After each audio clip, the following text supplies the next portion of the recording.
Trending at pinag-uusapan ngayon ang pagkamatay ng isang buntis sa Sultan Kudarat matapos itong paslangin ng lalaking nangakong magmamahal at poprotekta sa kanya sa hirap at ginhawa.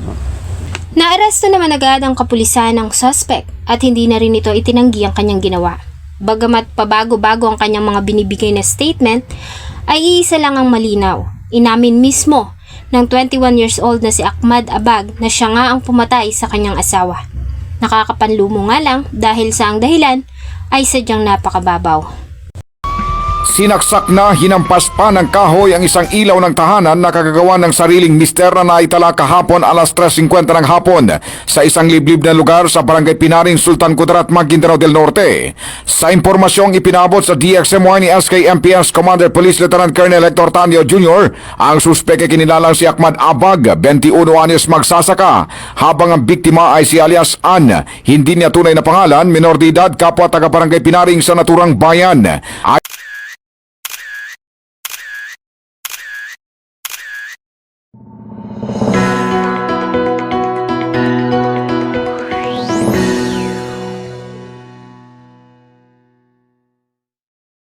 Pitong buwan pa lamang nakakaraan ay masayang pinagdiwang ang pag-iisang dibdib ni Ahmad at Hana sa Emma's Place Convention sa Sultan Kudarat. Ang nasabing pagdiriwang ay sinaksihan ng kanilang mga mahal sa buhay, mga kaibigan at mga kamag-anak.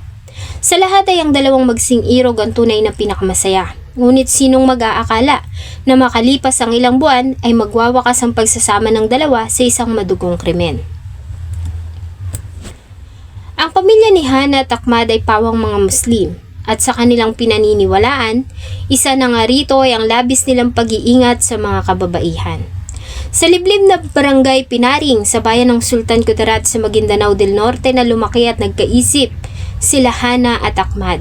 Matanda si Ahmad ng 4 na taon kay Hana, kaya walang impormasyon kung paano nagkakilala ang dalawa. Bagamat sa tradisyon ng mga Muslim, hanggang sa kasalukuyan ay nasusunod pa rin ang mga pakikipagkasundo ng mga magulang at ang kanilang pagbabayad ng dowry para sa mga kababaihang ikinakasal. Bagamat may iilan naman na hindi na ito nasusunod, lalo na nga kung kapwa naman nagmamahalan ang magkasintahan.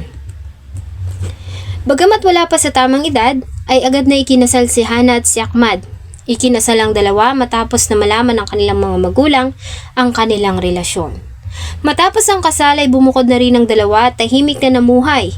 Nasa bahay lamang si Hana at inaasikaso ang asawa. Samantalang pagsasaka naman ang pangunahing hanap buhay ni Ahmad. Isa kasi sa pangunahing hanap buhay ng mga tao sa kanila ay ang pagkokopra.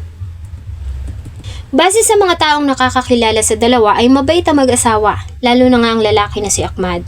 Tahimik ito at masipag. Malambing din si Ahmad kay Hana at ni minsan ay hindi nila nakitang nagtalo o nag-away ang dalawa.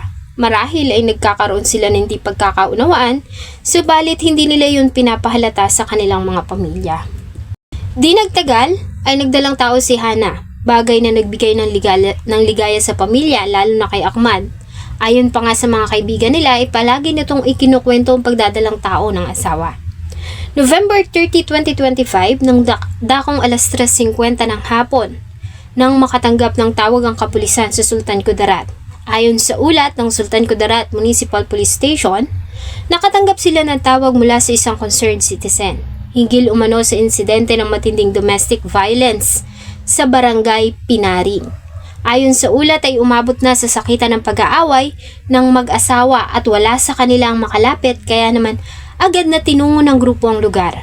Pagdating ng mga responding pulis ay tumambad na sa kanila ang duguang katawan ng biktima.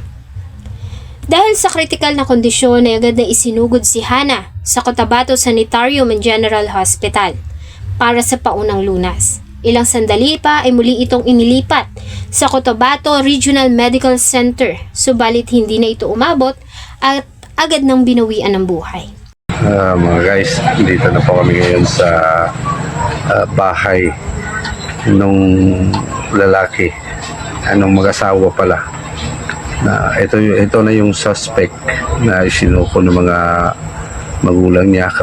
Dahil sa pangyayari agad na nagsagawa ang kapulisan ng hot pursuit operation at sa parehong araw ay nagawa din nilang maaresto ang asawa ng biktima na si Ahmad Abag. Pagdakip sa kanya kaharap ang kanyang mga magulang ay pinaliwanag ng mga pulis ang dahilan sa kanyang pagkaaresto at binasahan ito ng Miranda rights bago ito dinala sa himpilan ng kapulisan. Mula sa crime scene ay nagawa ding ma-recover ng mga pulis ang dugoang upuan na may talim na ginagamit sa pagbabalat ng kopra at isang screwdriver na siyang hinihinalang ginamit na murder weapon. Base sa initial findings, nagtamo ng malalalim na saksak ang biktima sa kanyang mukha, leeg at tiyan. Natamaan nito ang ilan sa masaselang organ nito sa katawan na siyang naging dahilan ng labis na pagdurugo at agad na pagkawala ng buhay nito. Sa pagkakadakip kay Ahmad ay agad din naman itong inamin ang kanyang kasalanan, bagamat nagpabago-bago ito ng binigay niyang salaysay. Ayon kay Ahmad ay mahal na mahal niya ang asawa kaya naman talagang ginawa niya ang lahat para pumayag ang pamilya na maikasal sila makalipas ang 1 taon nilang pag-iibigan.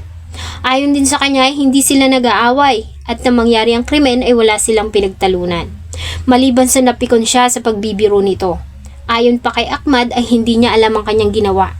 Nandilim umano bigla ang kanyang paningin at pakiramdam niya ay sinaniban siya ng masamang espiritu kaya niya napatay ang buntis niyang asawa. Ayon pa kay Ahmad ay para siyang kinukulam kaya niya nagawa ang krimen. Sinabi niya rin na ilang beses niyang sinaksak ang asawa at hindi pa nasiyahan ay ilang beses niya pa itong hinampas ng kahoy na upuan. Sa huli ay humingi siya ng tawad sa kanyang asawa, sa pamilya nito at ganoon din sa kanyang pamilya. Kumbaga nagsisisi ka, humihingi ka ng ampon or humihingi ka ng tawad. Para kanino, sir? Para sa pamilya ng asawa ko. Sa pamilya ko. Oo. Sa kasalukuyan ay hawak na ng Sultan Kudarat Municipal Police Station si Ahmad. Inaasahan na ito ay sasampahan na ng kasong pagpatay at paglabag sa Violence Against Women and Children's Law.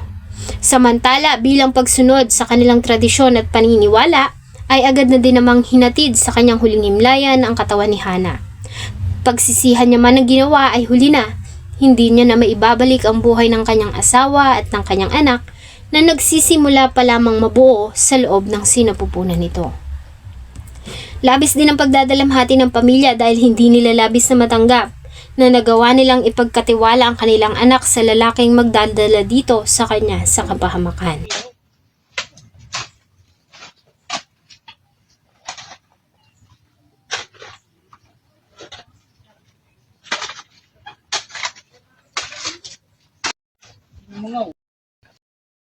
Salamat po sa inyong patuloy na pagtangkilik sa atin pong mga videos. Huwag niyo pong kalimutang mag-iwan ng inyong salubin at suggestion sa atin pong comment section. Thank you so much po and see you on my next video.